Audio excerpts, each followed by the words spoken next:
پر اسرائیلو د ایران لخوا د لسګونه توغندیو برید. اسرائیل وایي چې د ایران برید یې شنډ کړی، خو ایران وایي چې برید یې کامیابه شوی دی. سلام ستړي مشئ، پام وکړئ د یاران ټي وي یوټیوب چینل څخه تازه او مهم خبر ته.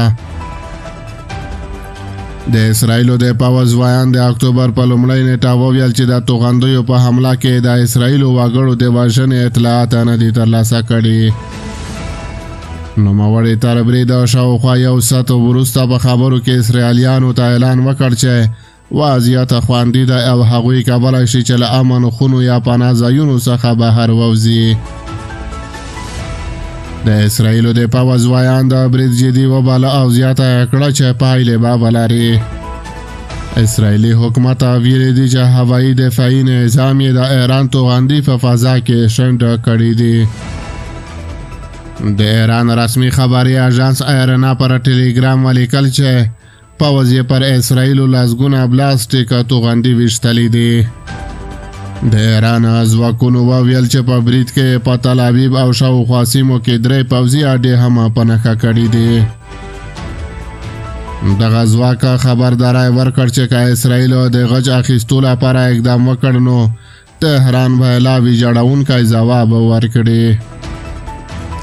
اسرائیلي وزیر اعظم بنیامین نتنیاهو دغه برید لویه تېروتنه بللې او ویلي دي چې تهران به قیمت ادا کوي. نوموړي زیاته کړه څوک چې پر موږ برید کوي موږ ورباندې برید کوو. بلخو امریکایي ولسمشر جو بایډن وویل چې د ایران د بلاستیک توغندیو حملې ته د اسرائیلو د ځواب په اړه جدي بحث روان دی.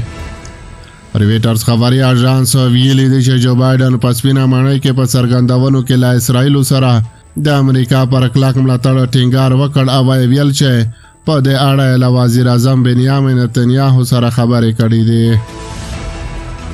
حماس چې امریکا او اروپایي ټولنه اعتراضګره ډله بولي د ایران دغه برید یې ستایلی دی. ایران پر لبنان د اسرائیلو د وروستیو حملو او د حزب الله د مشر حسین نصرالله په ګډون د هغې ډلې د یو شمېر لوړپوړو مشرانو تر وژل کېدو وروسته ګواښ کړی و چې له اسرائیلو به یې غچ واخلي.